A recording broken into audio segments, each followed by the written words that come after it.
Assalamualaikum warahmatullahi wabarakatuh. Selamat pagi anak-anak. Semoga hari ini kalian senantiasa sehat selalu. Hari ini jangan lupa bersenang-senang, jaga imun kalian agar kalian bisa menjadi anak yang luar biasa. Pada kesempatan kali ini siapkan semangat kalian, kita akan belajar bahasa Indonesia dengan menyenangkan. Baik, agar belajar hari ini mendapatkan kemudahan, kita awali dengan bacaan basmalah bersama-sama. Bismillahirrahmanirrahim. Hari ini kita akan belajar tema 8, Bumiku, subtema 2, Bumiku dan musimnya, muatan bahasa Indonesia.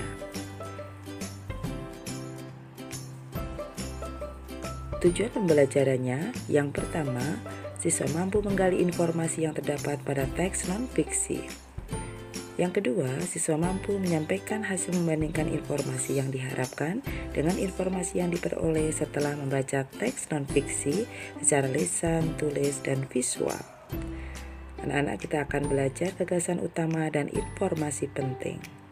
Gagasan utama disebut juga gagasan pokok atau ide pokok atau pikiran pokok. Setiap paragraf tentunya memiliki gagasan utama, dan gagasan utama ini berfungsi sebagai pokok, patokan, atau dasar acuan dalam suatu paragraf. Gagasan utama dapat ditemukan di awal, tengah, dan akhir suatu paragraf. Dan sebuah paragraf tersusun atas gagasan utama dan gagasan pendukungnya atau gagasan penjelas atau pikiran penjelas.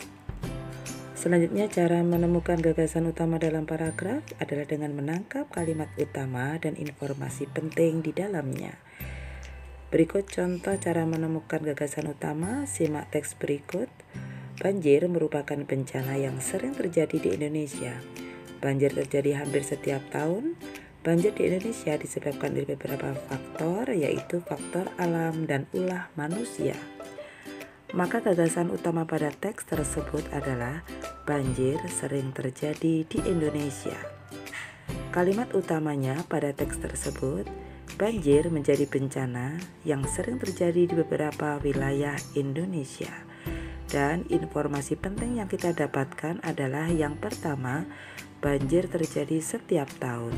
Dan yang kedua, banjir disebabkan faktor alam dan ulah manusia. Itu anak-anak contoh bagaimana kita menemukan gagasan utama, kalimat utama, dan informasi penting. Selanjutnya kita akan belajar menemukan gagasan utama pada teks dengan teknik membaca memindai. Membaca memindai atau scanning adalah teknik membaca sekilas dan cepat, tetapi teliti. Apa tujuannya? Untuk menemukan informasi tertentu yang diinginkan tanpa membaca bagian lainnya. Teknik ini dilakukan dengan menemukan kata-kata kunci yang sedang dicari saja. Berikut langkah-langkah membaca memindai. Yang pertama, tentukan kata kunci yang berkaitan dengan informasi yang ingin diketahui. Kemudian yang kedua, mulailah membaca teks dari atas, tetapi pusat pandangan mata tidak boleh berpindah-pindah dari kiri ke kanan. Dan yang terakhir, tandailah dan bacalah kalimat yang mengandung kata kunci. Kemudian menyampaikan informasi dalam bentuk peta pikiran. Saat kita sedang membaca dan menemukan kata-kata sulit, hal-hal yang perlu dilakukan yaitu menggarisbawahi kata tersebut, kemudian mencari tahu maknanya. Setelah kata-kata tersebut kita ketahui maknanya, informasi dari teks menjadi lebih jelas tentunya. Anak-anak, kita dapat menyajikan informasi tersebut dengan baik seperti dalam bentuk peta pikiran. Berikut contoh dari cara menemukan peta pikiran dalam sebuah diagram. Perhatikan gambar berikut ini. Kemudian ada peta pikiran 4 tips sehat di bulan puasa. Di situ diterangkan pada gambar bagaimana sahurnya, kemudian buka, tidur, dan olahraga. Tentunya anak-anak dari gambar itu bisa memberikan peta konsep bagaimana sahur kita saat puasa, kemudian buka kita saat puasa, dan tidur kita saat puasa, dan tentunya bagaimana olahraga kita saat bulan puasa. Kita lanjutkan materi tentang infografis. Infografis adalah sebuah gambar yang digunakan untuk menyampaikan informasi yang kompleks atau lengkap kepada pembaca agar lebih mudah dan cepat dipahami.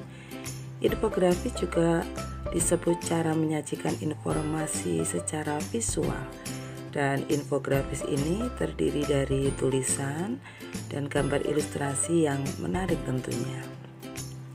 Fungsi dasar infografis adalah untuk menyederhanakan informasi berbentuk narasi ke dalam bentuk grafis atau visual.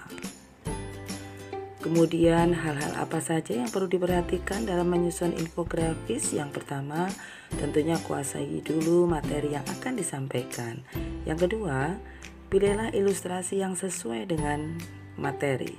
Dan yang ketiga, selalu usahakan tata letak dan informasi yang konsisten. Yang keempat, gunakan jenis huruf yang konsisten pula.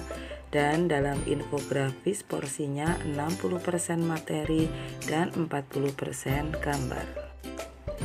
Selanjutnya jangan lupa sertakan sumber pustaka, materi, dan gambar yang digunakan. Jadi kita dalam infografis ini setiap mencantumkan gambar dan tulisan harus mencantumkan sumber dari mana kita mendapatkan materi atau gambar tersebut. Berikut contoh dari infografis.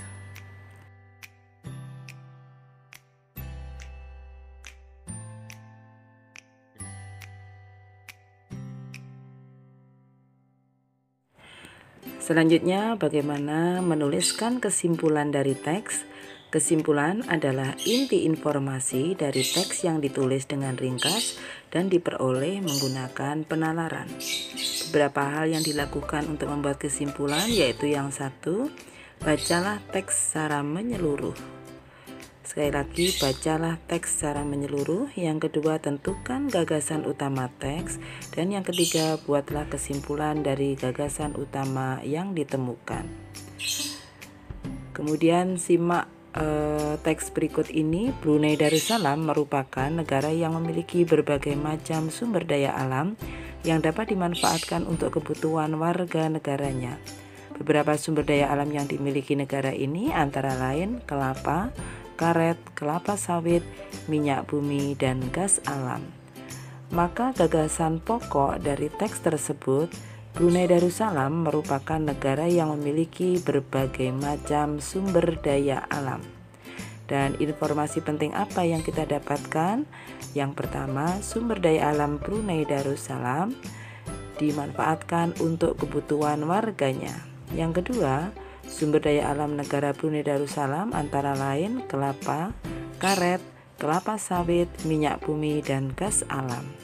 Dan kesimpulan apa yang bisa kita tarik dari teks tersebut? Sumber daya alam di Brunei Darussalam seperti kelapa, karet, kelapa sawit, minyak bumi, dan gas alam dimanfaatkan untuk kebutuhan warganya. Dan informasi dari peta pikiran. Peta pikiran sering kita kenal dengan istilah mind map. Biasanya digunakan untuk membantu dalam memvisualisasi materi dan aktivitas belajar secara kreatif dan atraktif. Jadi dengan mind map kalian bisa melihat gambar, kemudian alur dari suatu konsep yang akan disampaikan. Bentuk peta pikiran dalam menyajikan informasi dapat berupa diagram, kata kunci, gambar, simbol, dan warna. Apa tujuannya? Materi dapat dipelajari dan diingat secara lebih cepat dan lebih mudah.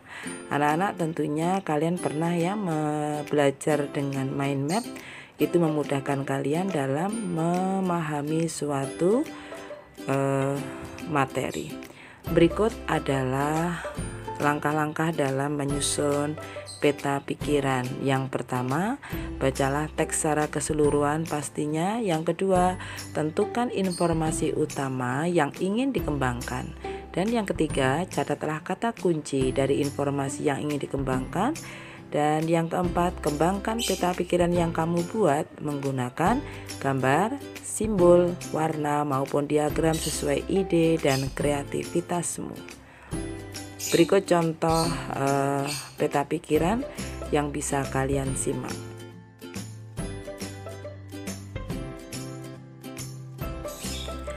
Baik anak-anak, perhatikan teks berikut ini. Silakan anak-anak menentukan gagasan utama, informasi penting, dan kesimpulannya. Agar belajar hari ini manfaat, kita akhiri dengan bacaan hamdalah bersama-sama. Alhamdulillahirabbil alamin. Assalamualaikum warahmatullahi wabarakatuh.